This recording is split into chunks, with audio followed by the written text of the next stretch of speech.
CBSE class 12 chemistry. हमारा chapter है chemical kinetics और इस वीडियो से हम लोग टॉपिक 2 शुरू करेंगे जो कि है rate expression, rate constant and factors affecting rate of a reaction. आप एनसीईआरटी रीडिंग करिएगा क्योंकि एनसीईआरटी के हिसाब से हम लोग टॉपिक बना के आगे चल रहे हैं। इसका पहला क्वेश्चन और ऐसे हमारा क्वेश्चन नंबर 5 है, discuss any 4 factors which affect the rate of a chemical reaction. यह क्वेश्चन दिल्ली 2010 में 2 मार्क्स का पूछा गया था। एक बार आप इस क्वेश्चन को ट्राई करिए, फिर हम लोग आगे बढ़ते हैं।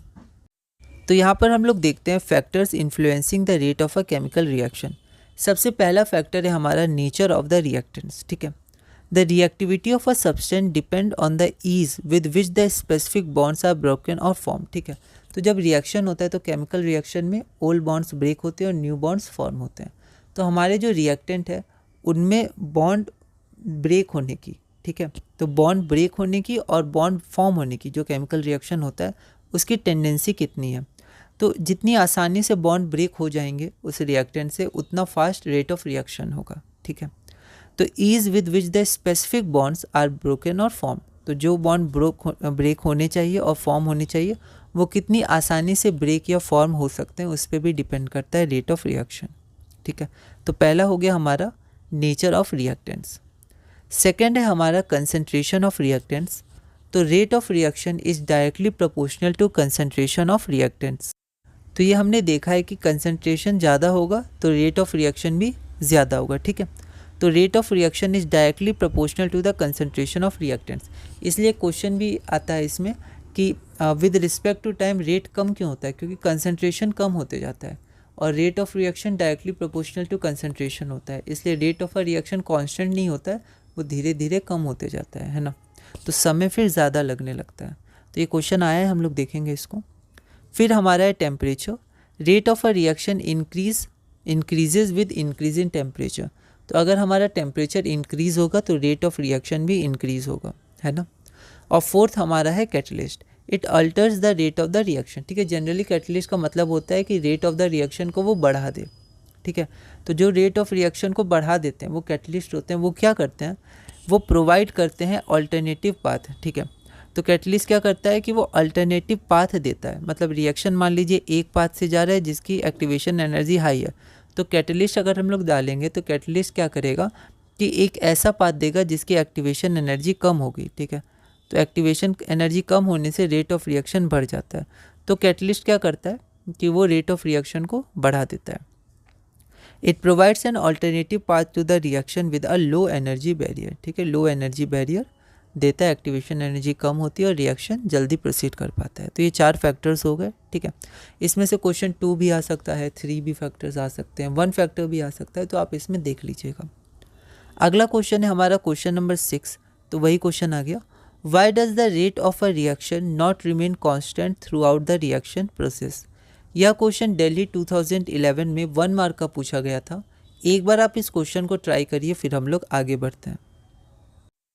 हमने अभी देखा कि rate of the reaction is directly proportional, है ना, तो इस हम लोग ध्यान देंगे बोर्ड में लैंग्वेज पर। Is directly proportional to the concentration and concentration is inversely proportional to the time. ठीक है, तो यहाँ पर हम लोग थोड़ा अच्छे से देखते हैं कि रेट ऑफ रिएक्शन हमारा डायरेक्टली प्रोपोर्शनल है कंसंट्रेशन के। मतलब अगर कंसंट्रेशन बढ़ेगा तो रेट ऑफ रिएक्शन बढ़ेगा, कंसंट्रेशन घटेगा तो रेट ऑफ रिएक्शन घटेगा। और कंसंट्रेशन खुद इन्वर्सली प्रोपोर्शनल होता है टाइम के, मतलब टाइम बढ़ेगा तो कंसंट्रेशन घटेगा। ठीक है, तो अब इसको हम लोग एक साथ समझते हैं कि टाइम के रिस्पेक्ट में अगर हम लोग बात करें तो मान लीजिए टाइम बढ़ेगा तो कंसंट्रेशन घटेगा और कंसंट्रेशन घटेगा तो रेट ऑफ रिएक्शन भी घटेगा। ठीक है, इसलिए जो हमारा रेट ऑफ रिएक्शन होता है वो कांस्टेंट नहीं होता है। तो यहाँ हम लोग देखते हैं, as time increases concentration of reactants decreases. ठीक है, तो हम लोग रिएक्टेंट्स के रेस्पेक्ट में बात कर रहे हैं, तो concentration of the reactants decreases, hence the rate decreases. ठीक है, hence rate of the reaction is not constant throughout the reaction process. आप चाहें तो प्रोडक्ट के रिस्पेक्ट में ही बात करिए कि as the time increases concentration of product. तो अगर ये प्रोडक्ट का है तो टाइम भी आपका डायरेक्टली प्रोपोर्शनल हो जाएगा। ठीक है, तो as the time increases concentration of product increases and hence the rate increases with respect to product. तो अभी भी कांस्टेंट नहीं है ना, तो तब भी कांस्टेंट नहीं है अगर आप प्रोडक्ट के रिस्पेक्ट में भी देखिएगा तो। ठीक है, hence rate of a reaction is not constant throughout the reaction process. तो एक कांस्टेंट रेट नहीं मिलेगा। आगे टेबल्स में भी आप देखिएगा, क्वेश्चंस में भी देखिएगा, एनसीईआरटी में भी समझाया गया कि जैसे जैसे टाइम हमारा बढ़ता है वैसे वैसे हमारा रेट ऑफ रिएक्शन चेंज करता है। तो आप किसके रिस्पेक्ट में देख रहे हैं उस पर ये डिपेंड करता है। हमारा अगला क्वेश्चन है question number 7, express the rate of the following in terms of ammonia. तो ये हमारे पास इक्वेशन है, इसे आप ध्यान रखिएगा।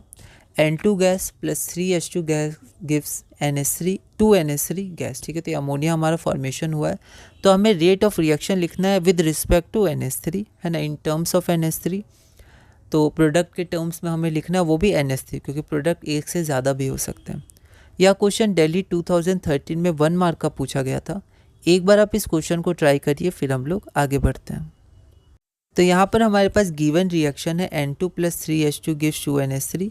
तो rate of reaction in terms of ammonia क्या हो जाएगा, प्रोडक्ट है तो प्लस, है ना, आप नहीं भी लिख सकते हैं क्योंकि प्लस माना जाएगा। तो प्लस DNH3/dt और कोफिशिएंट 2 है तो 1/2। अगला क्वेश्चन है question number 8, for the reaction A plus 2B gives C plus D। ये हमारे पास रिएक्शन है। The rate law is given bye, अब देखिए रेट लॉ को हम लोग रेट एक्सप्रेशन भी बोलते हैं, रेट लॉ भी बोलते हैं, रेट लॉ एक्सप्रेशन भी कहीं कहीं लिखा रहता है, ठीक है। तो कुछ टर्म्स होते हैं जिनमें कन्फ्यूजन हो सकता है, तो आप रीडिंग ज़रूर करिएगा एनसीईआरटी का, ठीक है। और इंपॉर्टेंट पॉइंट्स को आप ज़रूर लिखिएगा, है ना। आप बुक में भी लिख सकते हैं, कॉपी में भी नोट्स बना सकते हैं, अंडरलाइन कर सकते हैं, जैसे आपको सुविधा हो। The rate law is given by R is equal to KA times B का स्क्वायर, कंसनट्रेशन ऑफ B का स्क्वायर, ठीक है। The concentration of A is kept constant while that of B is doubled.